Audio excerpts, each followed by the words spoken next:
Thank you so much for stopping by. Now, there's some piece of writing that I came across on LinkedIn. Sorry, I did not remember to get the name of the author, so I'm not able to do the proper attribution. I apologize for that. But I got it a few days ago. I copy pasted it and kept it somewhere.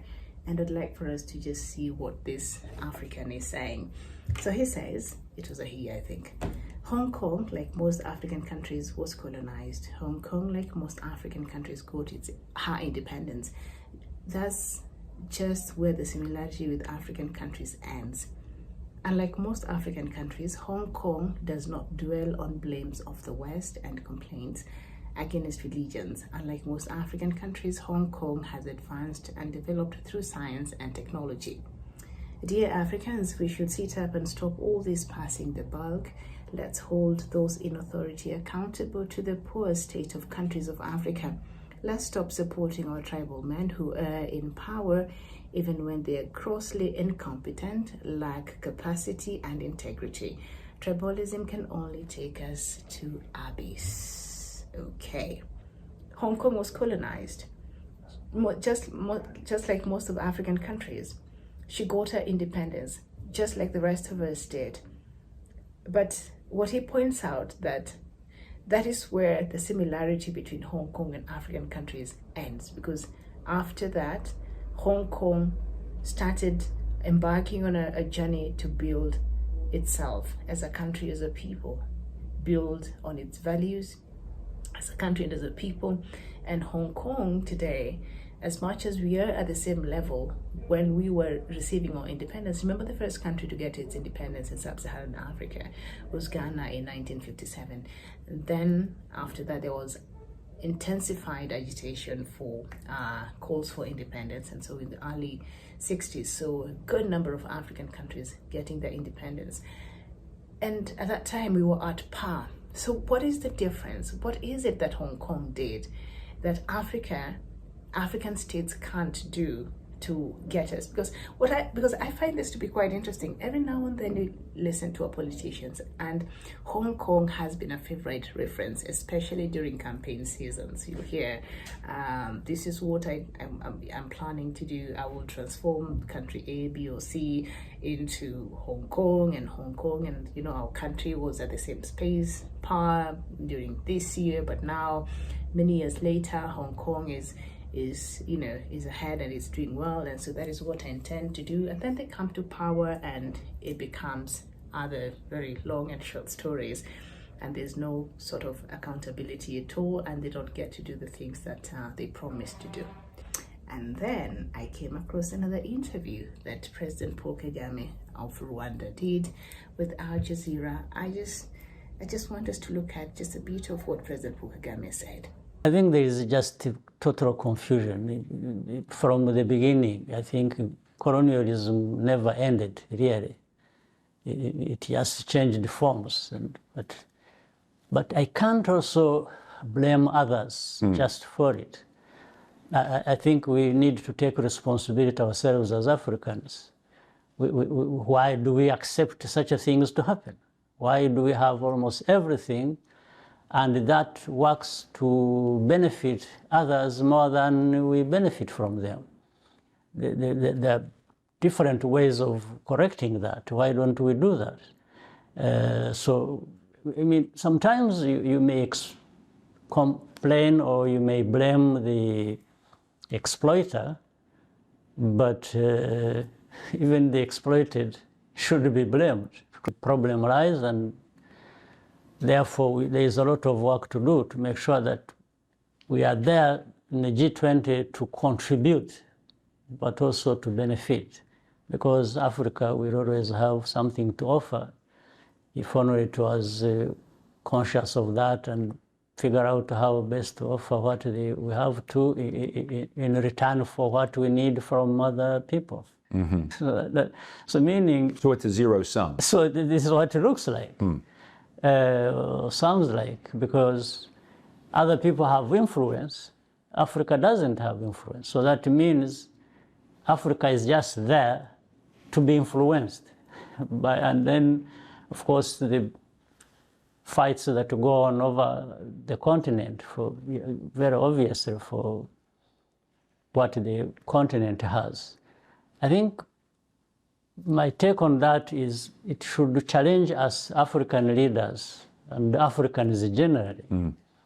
We can't permanently stay in this position of a victim.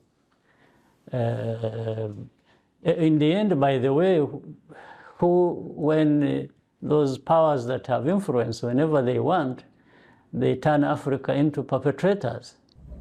All right, so President Paul Kagame there, quite interesting, a couple of things that he said. I would encourage you to go watch the whole of that interview. It's about less than 30 minutes. So, you know, that Africa can't permanently stay at the victim position, which I think is quite something. I'm not sitting here trying to minimize the impact, you know, colonization has had in this continent, for sure. There are countries that are still reeling from the effects of colonization. They were disenfranchised. They're still trying to rebuild themselves. But at what point does that stop? At what point do we say, okay, that was in our past? Maybe correct some of those agreements that we had with our former colonizers, like we're seeing now the agitation in the Francophone countries, the agreement that they had with France when France was leaving their countries, that they still pay, they still, you know, France is still very much in control of their economies and their way of life and how they do their things. But at what point are we going to keep blaming France? We've had subsequent leadership after independence. At what point do you sit down and say, hey, this might have been what you agreed on while you were leaving our country, exiting our country, but we're looking at these terms and they're not favorable, they're not fair, and we would like to relook at and we would like to relook at our relationship and how we engage diplomatically with mutual respect moving forward. Why has it been so difficult for these countries to do that? Okay, so at what point? And my feeling about this matter is we have been using this colonization tag as a crutch for us to keep holding on to and not want to actually walk properly like independent countries and do what we are supposed to do to change our lives, to change our countries, and to make a difference. So instead of taking responsibility, it's easier to blame Britain. It's easier to blame France. It's easier to blame which other countries? These other countries that colonized Africa. And in blaming them, we absolve ourselves from taking responsibility. And so President Paul Kagame there was very particular, especially when he said that Africa cannot stay in this victim position permanently. I think we have stayed in this victim position for a long time. We were put in that position because when they were setting up this international system, international institutions, and when they were setting up the diplomacy and how things are run in the international system, African voice was not there. The global south was not represented because a lot of our countries, when United Nations was being formed in 1945, none of the sub-Saharan African countries had received its independence, or African country had received its independence. So our voice was not represented there. So obviously these policies and the running of these institutions is skewed towards favoring the global north and these other, powers that may be. But as much as that is, to what extent? Because I think we have enabled the status quo. We have enabled things to go on as they have been going. And so President Paul Kagame is now saying that Africa cannot permanently stay at the victim position. And I think we've come to love this victim position so much because this victim position allows us to get away with corruption. This victim position allows us to put incompetent people in power. We will not hold them accountable. Instead, when they mismanage public funds, when they do other things that we should be holding them accountable, it's just easier to look back and say, you know what, colonizers left us in a very bad state. And Africans, we are still very young democracy, so we're still trying to find our way through this democracy thing, because countries like the US, countries like UK and these other countries in the global north, they've had this democracy for a long time, and so they've figured this thing out, and it's working for them. So as you're still young and you're still trying to figure out how this is going to work for us, and so that allows us to get away with so much. This victim position, I think that's what President Paul Kagame is saying. So I guess my question today, or the writing of this person, got me thinking. At what point, I think what he was asking when he was making reference on the similarities, which he points out are two. Hong Kong was colonized, and also Hong Kong got its independence. African countries were colonized. African countries, all of them are independent. But that is where the similarities between African countries and Hong Kong ends.